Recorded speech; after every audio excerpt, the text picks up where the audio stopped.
তো তো তো আমি ভূত তো এখানে কি করছিস? তোকে ভয় দেখাতে এসেছি। তুই যা বাপারি মারছিস, এতে ভয় দেখানোর আগে তোরই ভিডিও আগে আপলোড হয়ে যাবে। বললেই হলো, তার আগে আমি চুপ চুপ চুপ চুপ ফুলের মুঠি ধরে আছাড় কর।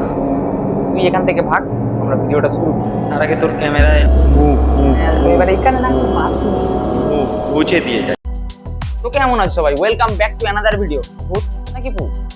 আজ এমন একজনের কীর্তি শোনাবো, তার সাহস খুঁজতে গেলে মাইক্রোস্কোপ হার মেনে যাবে।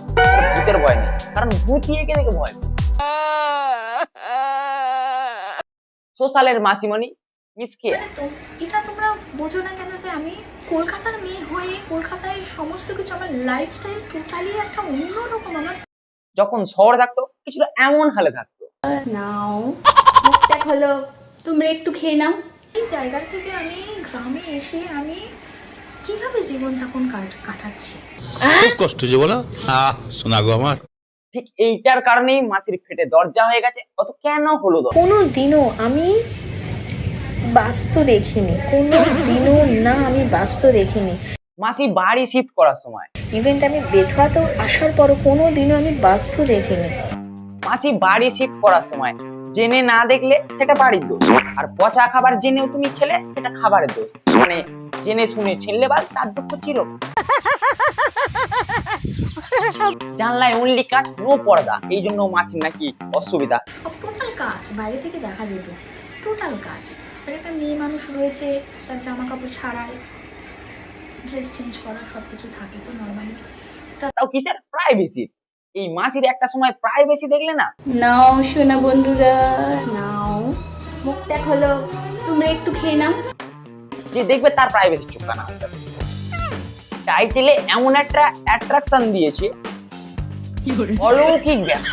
এই অলৌকিক ব্যাপার দেখতে গিয়ে আমার 50 মিনিট এমনি জলে চলে গেছে। আরো 7খানা ভিডিও তুলেছিলাম, সেইটা দেখতে গিয়ে 3 ঘন্টা বলবা। আর মাঝে 5 সেকেন্ডের একটা ঘটনাটা দেখেছি, কেউ ওই লিন্ঠন থাকে না, পাঁচজন বসে আছে এরকম একটা। তো মাসির এই পা ঝোলানো দেখে ভয় লেগেছে। এই শুনে তোমার যদি না ফেটে গেছে। গুছাচ্ছি, আর এদিকে কিছু জামা কাপড় আপাতত আমি রাত 12টার সময় নিজের হেডফোন নিজের কানে দেবে, দিয়ে চোখটা বন্ধ করে মাসির ভিডিও চালাবে। ও তোমার যা অবস্থা হবে, তুমি নিজের হেডফোন নিজেই ছিঁড়ে ফেলবে। নিয়েছি। তো নিয়ে এখন আমি তো যার পাত সে কি করেছে তাহলে চিন্তা করো। মানে সে এই পায়ের আওয়াজ শোনার পর ও মানে নিজের ছেলের নামে সব উইল করে ফেলে। এই ঘরের জন্য চলে গেল মাসি 14,000 টাকা। এখন সব ছেড়ে দিয়ে মাসি বড়ই একা। শহরে মাসি থাকতো মজা করা ঘর, ভাড়ার মালিক নাকি। এতটা স্বার্থ এই মুখে মাসি তোমার ওই কথাটা মানায় না। নিজের ছেলের জন্য বুক ফাটে, কিন্তু পরের ছেলের জন্য যদি তোমার চোখও ফোটে না। বিশ্বজিৎ এখানে নেই, তোমাদের সবটাই বলবো। বিশ্বজিৎ এখনো বেথুয়াতে রয়েছে ওই রুমে। নিজেকে আবার উদার বলার আত্মবিশ্বাসটা কোথায় পাও? স্বার্থপর গ্র্যাজুয়েটেড অনেকদিন বাদে বিশ্বজিৎ আমার দেখাও হবে। তো লোক দেখানো ভালোবাসা ও বেকার। বরটা আগের দিন মরেই যাচ্ছিল বোধহয়, কি এখন কত ভালোবাস। মাসি কিন্তু তান্ত্রিকের থেকে কম যায় না।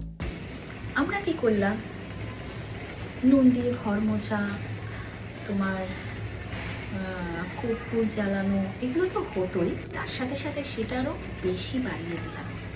তবে তফাৎ আছে। তান্ত্রিক মন্ত্র আর তাবিজ দিয়ে সারায়, আর মাসি ঘন্টার ঘর ঘন্টা নাটক আর ভাট গল্প দিয়ে বোঝায়। মাসির ঝামেলা মাসিকে পোয়াত দাও, আমরা নিজেরা নিজের কাজে লেগে যাই। মানে ভিডিওটা ঠিক এতটুকুই শেষ করছি, দেখা হচ্ছে আবার পরের রোস্টে।